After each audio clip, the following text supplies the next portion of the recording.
सर्वेश्वर दयाल सक्सेना एक कवि हैं जिनकी कुछ लाइनें याद आती हैं। वो कहते हैं कि यदि तुम्हारे घर के एक कमरे में आग लगी हो तो क्या तुम दूसरे कमरे में सो सकते हो? यदि तुम्हारे घर के एक कमरे में लाश सड़ रही हो तो क्या तुम दूसरे कमरे में बैठकर प्रार्थना कर सकते हो? यदि कर सकते हो तो मुझे तुमसे कुछ नहीं कहना, क्योंकि मानवता वहाँ पे ख़त्म हो जाती है। उन मानवता के ख़त्म लोगों से मुझे कुछ नहीं कहना है। जिनके अंदर मानवता बची है मुझे उनसे कुछ कहना है। यह देश कोई कागज़ पर बना नक्शा नहीं होता है जिसका एक हिस्सा फाड़ दिया जाए तो दूसरा हिस्सा वैसे का वैसे बरकरार रहता है। यह देश यहाँ के रह रहे लोगों से मिलके बना होता है।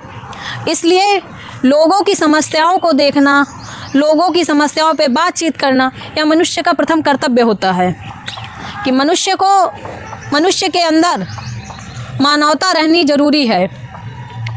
एक आदमी के अंदर भाईचारा रहना ज़रूरी है।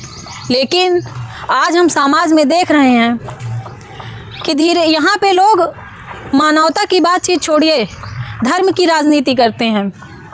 यहाँ पे लोग जाति की राजनीति करते हैं, नफ़रत की दीवारें खड़ी कर रहे हैं। यहाँ पे लोग एक दूसरे से जोड़ने की बात नहीं कह रहे हैं।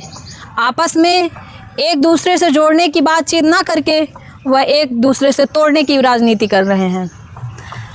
आप लोगों को पता होगा कि कुछ दिन पहले हम लोगों ने एक अपने ग्राम पंचायत में कुछ बोर्ड लगाए थे, जिन बोर्डों का संदेश यह था कि हमारे महापुरुष जिन्होंने इस देश के लिए अपना सर्वत्र निछावर कर दिया और अपना सब कुछ बलिदान कर दिया, यहाँ तक कि अपने बच्चे, अपनी सुख सुविधाएं और हंसते हंसते फांसी पे चढ़ गए।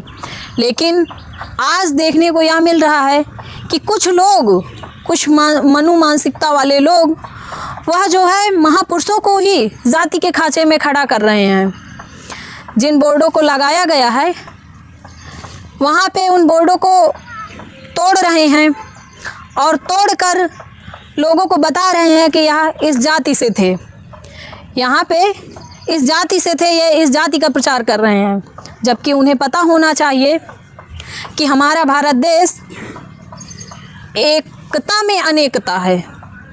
यहाँ पे कई धर्म, कई जातियाँ एक साथ रहती हैं, लेकिन उन्हें यह नहीं पता है कि जो उनकी दीवार है नफ़रत की, वह बहुत दिन चलने वाली नहीं है। तुम बोर्ड तोड़ो, तुम मूर्तियाँ तोड़ो, विचारों को कैसे तोड़ोगे?